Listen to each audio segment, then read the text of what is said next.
ನಿನ್ನೆ ಪಂಚರಾಜ್ಯಗಳ ಜೊತೆಗೆ ಕರ್ನಾಟಕದ 2 ವಿಧಾನಸಭಾ ಕ್ಷೇತ್ರಗಳಿಗೆ ಬೈ ಎಲೆಕ್ಷನ್ ಘೋಷಣೆಯಾಗಿದೆ.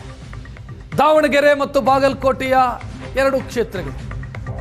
ಇದರ ಬೆನ್ನಿಗೆ ಈಗ ರಾಜಕೀಯ ಚಟುವಟಿಕೆಗಳು ತೀವ್ರಗೊಳ್ತಾ ಇದೆ. 2 ಕ್ಷೇತ್ರಕ್ಕೆ ಏಪ್ರಿಲ್ 9 ಎಲೆಕ್ಷನ್ ಆದರೆ ಮೇ 4ನೇ ತಾರೀಕು ರಿಸಲ್ಟ್ ಪ್ರಕಟ ಆಗುತ್ತೆ. ಬಿಜೆಪಿ ಮತ್ತು ಕಾಂಗ್ರೆಸ್ನ ಮಧ್ಯೆ ನೇರ ಹಣಾಹಣಿ ಇರುವಂತಹ ಕ್ಷೇತ್ರಗಳಿವು. ಬೈ ಎಲೆಕ್ಷನ್ ಅನ್ನ ಗೆಲ್ಲೋದಕ್ಕೆ ಕೇಸರಿ ಪಡೆ ರಣತಂತ್ರವನ್ನು ಮಾಡ್ತಾ ಇದೆ. ತಮ್ಮದೇ ಕ್ಷೇತ್ರಗಳಾಗಿರೋದ್ರಿಂದ ಅದನ್ನು ಉಳಿಸಿಕೊಳ್ಳೋದಕ್ಕೆ ಕಾಂಗ್ರೆಸ್ ಕೂಡ ಪ್ರಯತ್ನದಲ್ಲಿದೆ.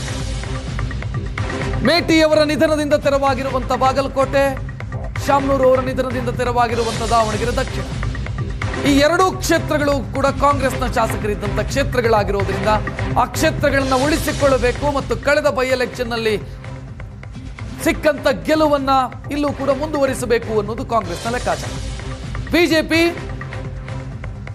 ಬಾಗಲಕೋಟೆಯನ್ನ ಗೆಲ್ಲಬೇಕು ಅನ್ನುವಂಥ ಪ್ರಯತ್ನದಲ್ಲಿದೆ.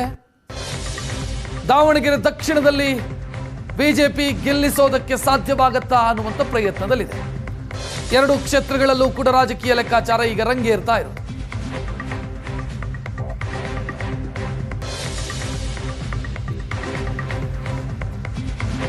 ಇನ್ನು ಯಾವ ಪಾರ್ಟಿಯಲ್ಲಿ ಏನೇನಾಗ್ತಿದೆ ಅನ್ನುವಂಥ ಡೀಟೇಲ್ ನಿಮ್ಮ ಟಿವಿ ಸ್ಕ್ರೀನ್ ಮೇಲೆ ನೀವು ನೋಡ್ತಾ ಇದ್ದೀರಿ.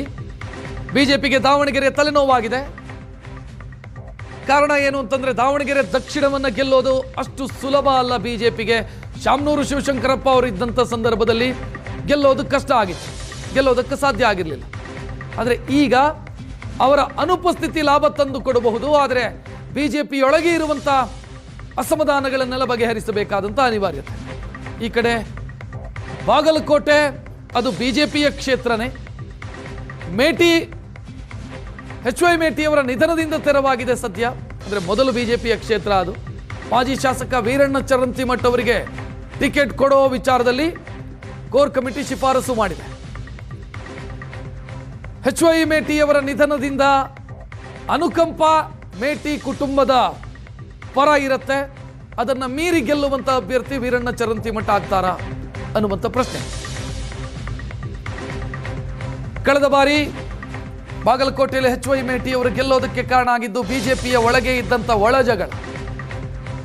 ಸದ್ಯ ಬಿಜೆಪಿ ಅದನ್ನ ಸರಿ ಮಾಡಿಕೊಳ್ಳಬೇಕು ಅನ್ನುವಂಥ ಪ್ರಯತ್ನದಲ್ಲಿದೆ.